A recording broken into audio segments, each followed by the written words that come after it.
In the name of God, the most compassionate, the most merciful, Mr. Secretary General, Madam President, distinguished representatives, ladies and gentlemen, the theme of this year, and I quote, "Better Together, 80 years and more of peace, development, and human rights," unquote, is in truth a summons to solidarity and to a shared vision of a brighter future. Our religious conviction, as well as the call of the prophets, rests upon the equality of the rights of all human beings. That which renders man more worthy is piety, namely truthfulness, wisdom, purity, and benevolence. The bedrock of all divine religions and of the human conscience is this golden maxim: that which you would not approve for yourself, do not approve for others. Jesus Christ, peace be upon him, once said, "Act towards others as you would have them act towards you." The Prophet of Islam, peace be upon him, said, "None of you is a true believer unless he desires for others what he desires for himself." The sage Hillel, the elder, expressed the essence of the Torah as such: "That which is hateful unto thee, do not do unto thy fellow." In the traditions of the Orient, likewise, the central teaching is this very principle, and secular schools of ethics grounded in reason and conscience have arrived at the same conclusion. Excellencies, is this the state of our world? Let us behold the past 2 years. The world in these 2 years was witness to genocide in Gaza, was witness to the destruction of homes and repeated violation of sovereignty and territorial integrity in Lebanon, was witness to the devastation of Syria's infrastructure, was witness to assault against the people of Yemen, was witness to the forced starvation of emaciated children in the arms of their mothers, was witness to the assassination of Iran's scientists, was witness to the surreptitious raids infringing upon the sovereignty of nations, violating the territorial integrity of states, and openly targeting leaders of people. And all of this under the full support of the most heavily armed regime in the face of the earth, and under the pretext of self-defense. Would you countenance such things for yourselves? Who is the disturber of the stability of the region and the world? Who is the actual threat against international peace and security? Who is the violator of the golden moral maxim of mankind? Excellencies, ladies and gentlemen, you all bore witness that this past June, my country was subjected to a savage aggression in flagrant contravention of the most elementary principles of international law.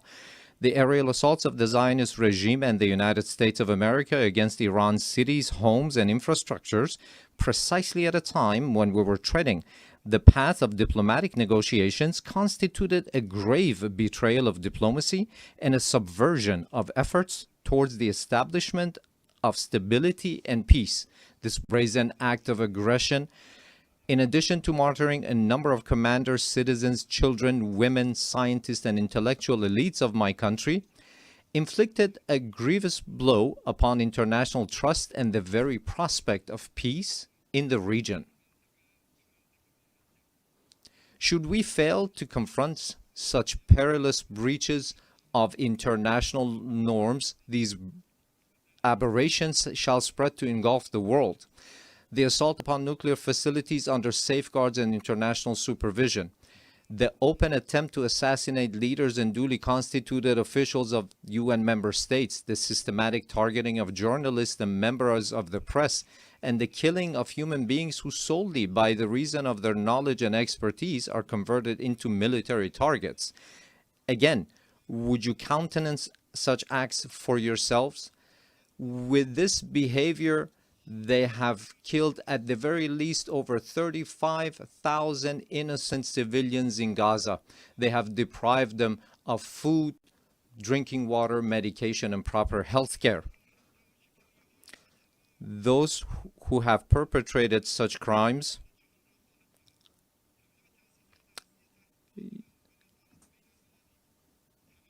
this nation, with a magnanimous spirit and the systematic targeting of journalists and members of the press, and the killing of human beings who solely by the reason of their knowledge and expertise are converted into military targets. Again, would you countenance such acts for yourselves? Those who have perpetrated such crimes must know that Iran, the most ancient continuous civilization upon the face of the earth, has ever stood steadfast against the tempests of history. This nation, with a magnanimous spirit and an eternal will, has time and again demonstrated that it shall never bow before aggressors. And today as well, in the face of the transgressors, it stands upright with reliance upon the power of faith and its national cohesion. In this 12-day defense, the patriotic and valiant people of Iran laid bare before the aggressors the fallacy and self-delusion of their arrogant calculations. The enemies of Iran unwittingly fortified the sacred national unity. The people of Iran, despite the most severe, protracted, and crushing economic sanctions, psychological and media warfare, and persistent efforts to sow discord, at the very instant the first bullet was fired upon their soil, rose in unison in support of their valiant armed forces, and today they continue to honor the blood of their martyrs. Here, in the name of all Iranian people, I extend my heartfelt gratitude to all personalities, nations, governments, and international and regional organizations that stood in solidarity with Iran during this war.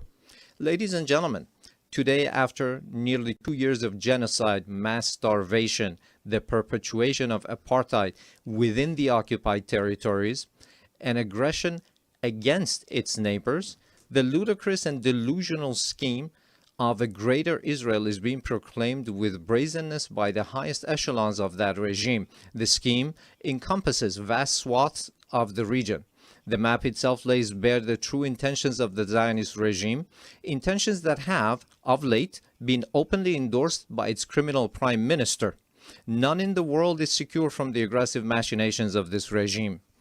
It is manifest that the Zionist regime and its sponsors no longer even content themselves with normalization through political means. Rather, they impose their presence through naked force and have styled it peace through strength.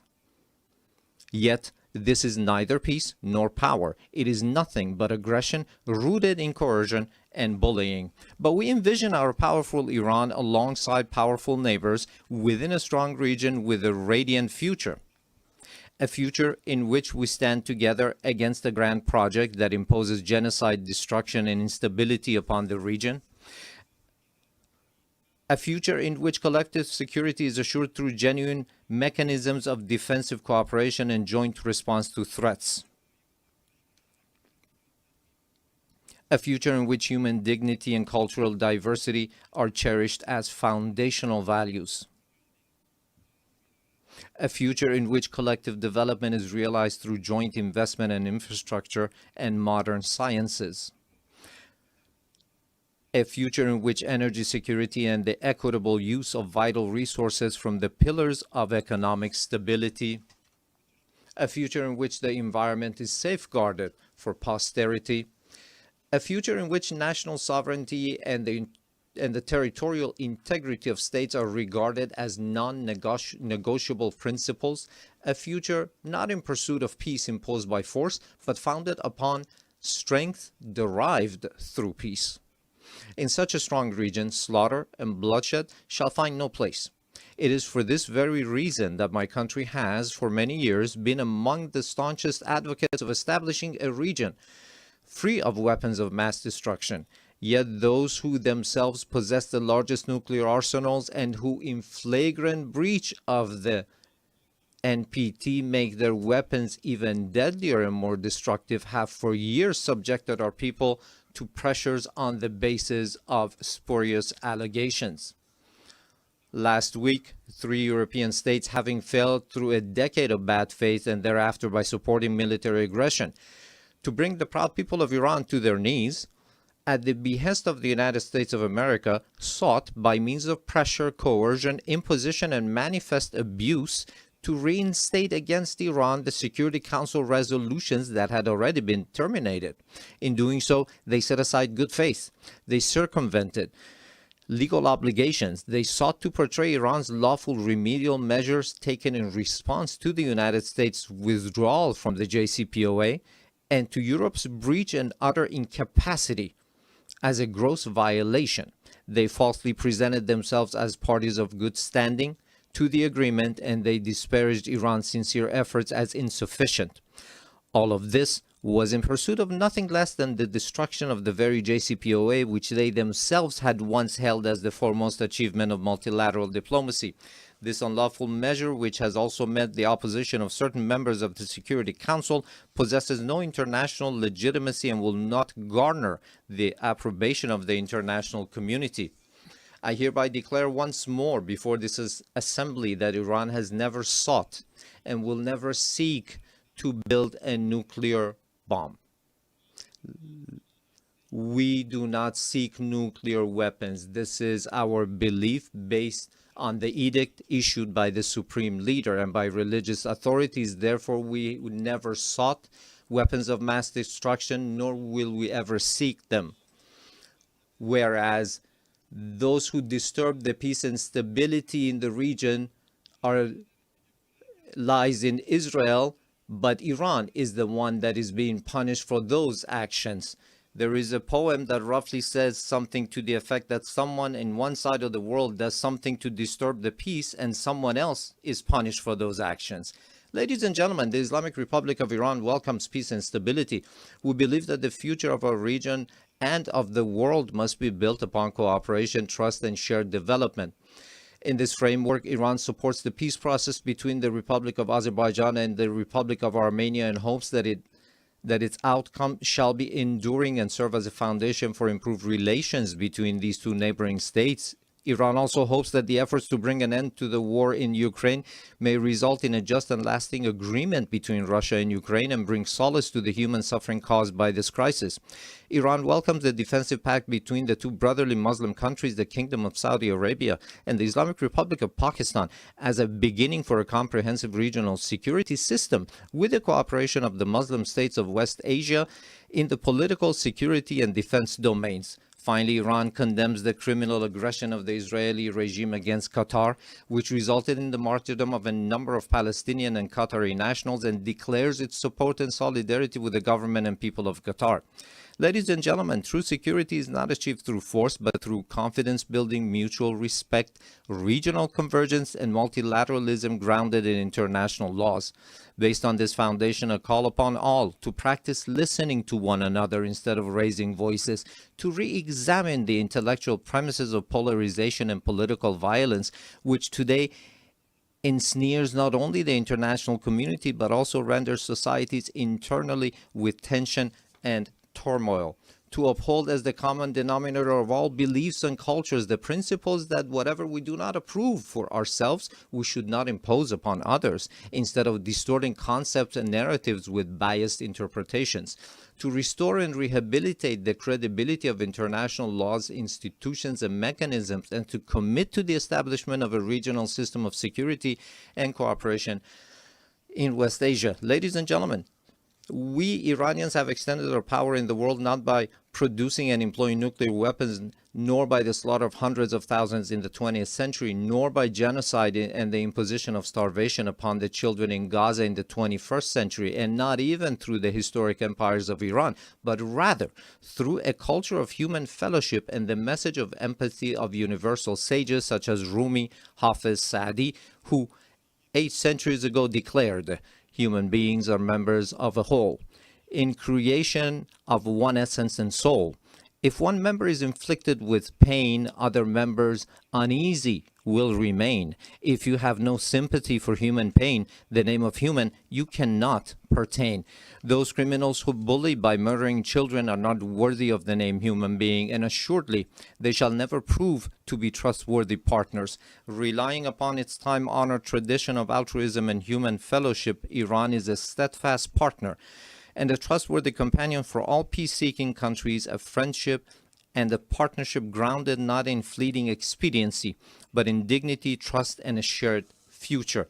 We, the upright people of Iran, by standing firm against lawless marauders, have surmounted with honor the injustices, discriminations, and double standards imposed upon us. And today, with an opportunity-oriented outlook, we have transformed this historic achievement of the Iranian people into a platform for a leap toward a hopeful future. Let us together with you turn threats into opportunities. I thank you.